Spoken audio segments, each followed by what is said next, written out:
Greetings, fencers. So the next rapier that we're going to review is the Kvetun Rapier. We have two of them. First we'll go through what they feel like, why I chose them as the rapier, and then after we'll go through why we have two of them. One was warranted and there's still some problems with the second one, so we'll get to see what both those are. So starting off, this is a reasonably heavy rapier, 2.6 pounds, definitely not the heaviest side, but reasonably up there. This is more where I want my rapiers to be. I want them heavy enough that they still maintain impact and that they are actually heavy enough weapons that they're multi-purpose. Something about me personally, I always customize my swords if there's options to get heavier blade, lighter hilt. I don't like the feeling of a really heavy hilt and almost no blade feeling. That's actually opposite to a lot of people. They like the feeling of bringing all the weight by the hand and almost have the no feeling of a blade. I really like to have that feeling of being slowed down by the blade and having it really feel like it's a piece of steel away from me that's swinging around. This is where this rapier, I definitely like the feeling of it over other rapiers that I've gotten to feel because of that. It is the strong blade swept hilt version, 50 inches, so definitely quite a long rapier. So starting out, it does have a rolled tip. You can get a bunch of different types of tips, a lot of customization, and this is the strong blade version. Now they do have a superb blade that you can also get on this by the looks of it. That's just a slightly stiffer one. This is what was in stock from Johannes Heidner. So it is a diamond cross section and is a reasonably thin profile at the end, but keeps a thick edge, and I definitely have no fear running my hand up and down the blade. There's almost nothing that I feel. There's only one impact that has left a mark on it, so it really hasn't been getting chewed up at all, even though it is cutting. So definitely really good edge retention. The profile taper only gets a little bit thicker by the end, and at the ricasso gets a good chunk thicker, and then they have a nice rounded area for the ricasso in case you have smaller fingers. You don't have to reach as far. Swept hilt looks really nice.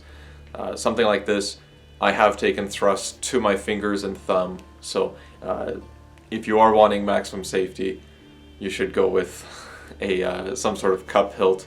These look cool, but you will get bruises on your thumb and fingertips at times. So this is a reasonably heavy rapier blade. I like that it's this heavy. I've put it in people's hands and I've just seen their hand drop and the sword hit the ground. It is something that you do have to have upper body strength to carry. A lot of people, when they think about rapier, they think of a really light weapon that you can just move effortlessly, because that's sometimes how it's portrayed in movies, but it really is a full-sized weapon that takes a lot of strength to wield. Something like this, you really can't just be swinging around as fast as you can. The tip doesn't move effortlessly. When you make a cut, you'll go all the way through, and you really have to be conscious of controlling and making sure you're not exposing yourself when trying to move the sword around.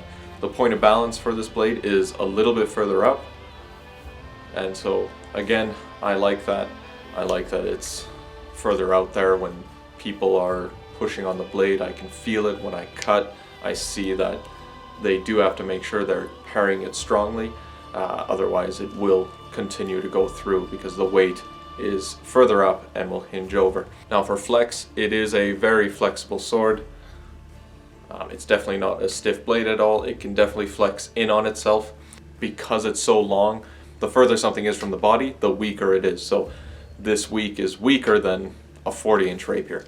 So people will control your blade, and what you'll find, because it's so flexible, you'll try and push back, and often your flat will just bend quite significantly when trying to wind and bind, because they'll always be trying to control your flat. So you have to be really conscious because it's so long and flexible that you really have to use the edge in order to push on swords, because the flat will simply not work and just bend, and you won't gain a center line or anything.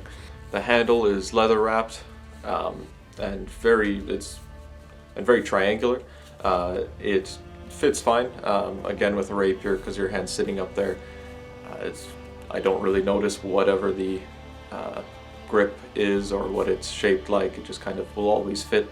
Red dragons, hockey gloves, lots of that stuff will easily fit in here. So this blade will definitely not move as fast. I have someone with a point of balance that's significantly closer to the cross guard, and they can definitely move their point significantly faster. But I still like the feeling of this, where if I get the overbind on them, although I can't change through as fast, I can still control their blade significantly more. And so you're making that sacrifice of, okay, do I want more blade control? Do I want to be able to change through faster? I prefer this version, but if you're more wanting something that changes through a lot lighter, you might want to go with another company. And so if you saw my economy rapier review, this is an example of a rapier that, although it's a thin blade profile, it's not something that's just going to hew and go through bone easily.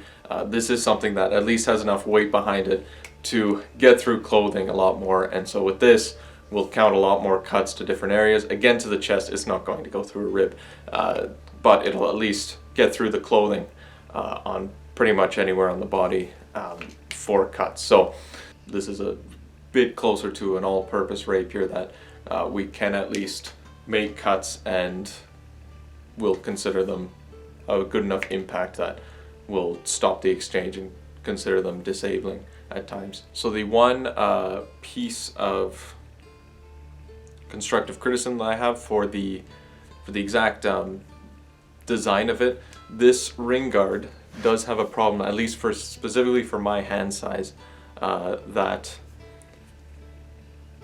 the knuckle bow that comes from the cross guard is a little bit too low.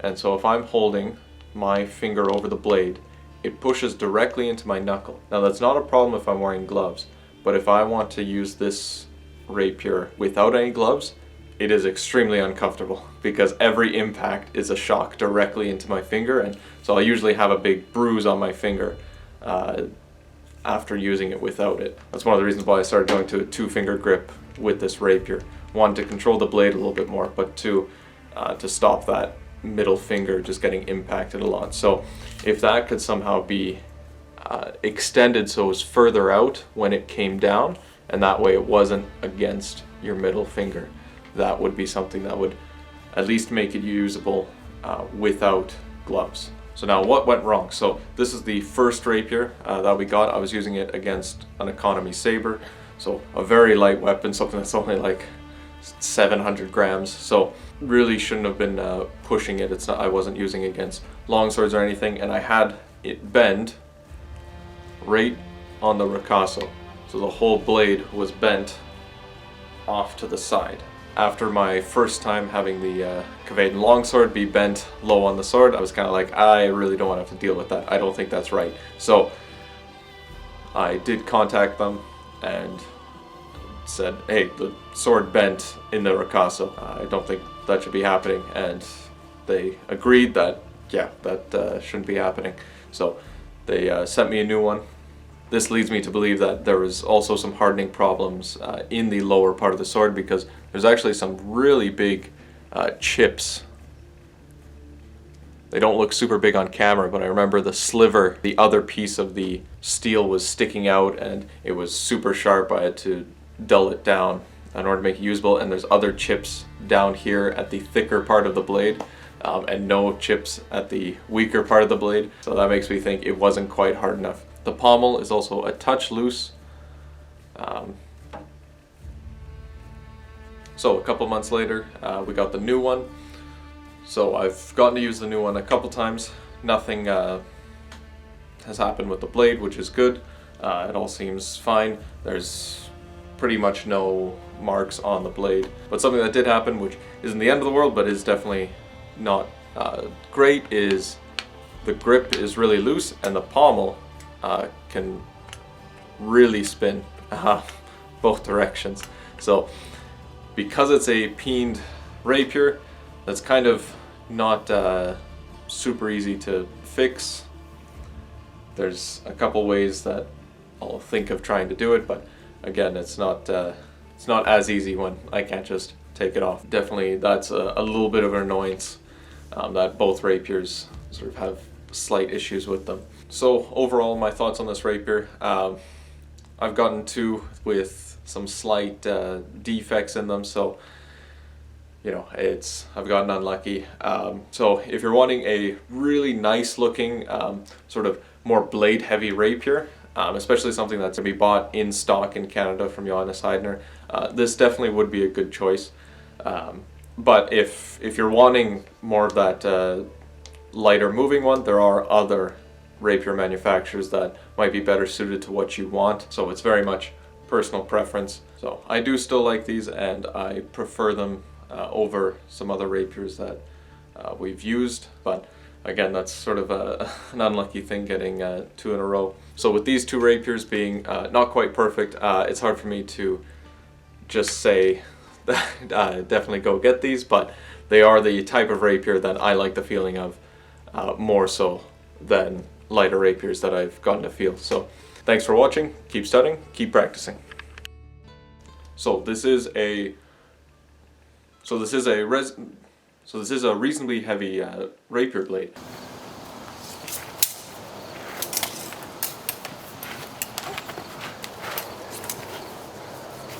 No.